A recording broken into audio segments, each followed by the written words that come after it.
আব্দুর রাজ্জাক বিন ইউসুফ ফতোয়া দিয়েছে যে মাস্ক পরে সালাত আদায় করবেন না। তিনি কিন্তু বলেননি যে মাস্ক পরে সালাত আদায় করলে সালাত হবে না। তার শক্ত কথাগুলোকে মানুষ উল্টিয়ে ধরে, ভুল বুঝে উল্টিয়ে ধরে। উনি হেদায়েত করতে চাচ্ছেন। একটা ফতোয়া, একটা দাওয়াত। দাওয়াত ভিন্ন জিনিস, ফতোয়া ভিন্ন জিনিস। দাওয়াত ভিন্ন জিনিস, ফতোয়া ভিন্ন জিনিস। আমি এই মঞ্চে বক্তব্য দিতে এসে যদি বলি জোরে আমিন বলার উপর বক্তব্য দিতে আসছি, শোনেন যে আমি কিসের উপর বক্তব্য দিতে আসছি বলেন তো? জোরে আমিন বলার উপর বক্তব্য দিতে এসে এখন সব হাদিসগুলো বলতেছি, শুনেন আহমদ বিন হাম্বল বলেছে, শাফি বলেছে, মালিক বলেছে, উমুক উমুক বলেছে, জোরে আমিন না বললেও সালাত হবে। এটার উপর বক্তব্য দিতে লাগলাম যে জোরে আমিন না বললেও কি হবে? সালাত হবে। তাহলে একটা মানুষ জোরে আমিন বলবে? হ্যাঁ, আমাকে বলতে হবে জোরে আমিন বলবেন না কেন? আল্লাহ রাসূলের সুন্নাত বলতে হবে আপনাকে, আপনি বলতে বাধ্য, বলবেন না কেন? এখন এই যে বলতে বাধ্য বললাম, তাই আব্দুর রাজ্জাক বিন ইউসুফ জোরে আমিন বলাকে ফরজ করে দিয়েছে। কিন্তু এটা তো আসলে আমি দাওয়াত দিচ্ছি, আমি তো ফতোয়া দিচ্ছি না।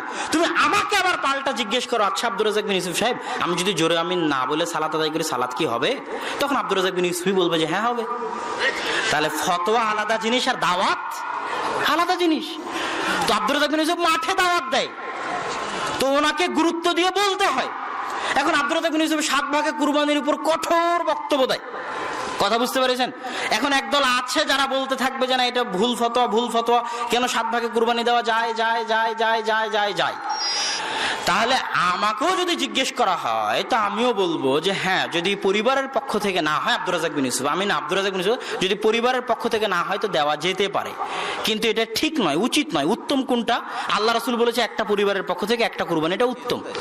তো দাওয়াত তো আমাকে এটাই দিতে হবে যে সবাই পরিবারের পক্ষ থেকে একটা কুরবানি দেন। কথা বুঝতে পেরেছেন?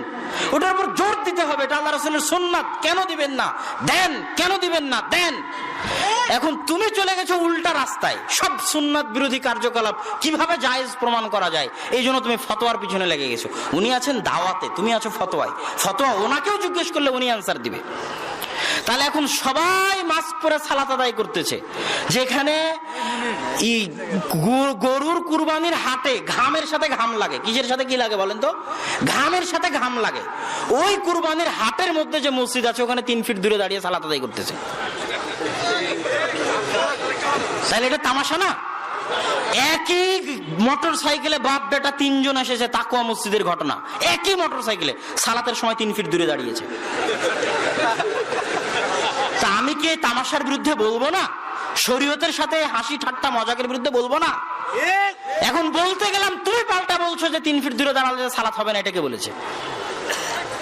আরে বাবা, একটা হচ্ছে সুন্নাত, সাধ্য অনুযায়ী যেটার প্রতি আমল করার চেষ্টা করা উচিত, ওটার গুরুত্ব দিতে গিয়ে তো আমি বলবো।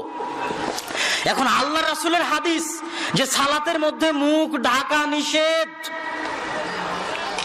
গেল একটা দলিল। দ্বিতীয় দলিল, ইসলামের মৌলিক নীতিমালা যে হজ ওমরা এবং সালাতে মুখ ঢাকা যাবে না।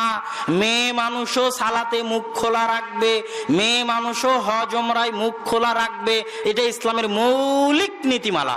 কেন? কপাল দিয়ে নাক দিয়ে সিজদা করতে হবে মাটিতে।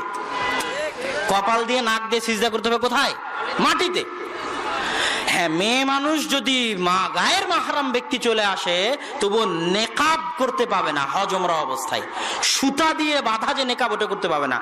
এমনি একটা চাদর মুখের উপর স্বাভাবিক ঢেকে দিতে পারবে, তবু মুখ খোলা রাখতে হবে। স্বাভাবিক চাদর মুখের উপর ফেলে দিলাম, কিন্তু মুখ কি আছে বলেন তো? খোলা আছে, ভিতরে কিন্তু মুখ খোলা আছে। মুখ কিন্তু কোনো কিছু দিয়ে আটকানো নাই। এটা ইসলামের মৌলিক নীতিমালা। সালাতের মধ্যে যদি গায়ের মাহরাম আসে, ওড়নাকে এমনি ফেলে দিতে হবে, এভাবে বেঁধে মুখ ঢাকা যাবে না।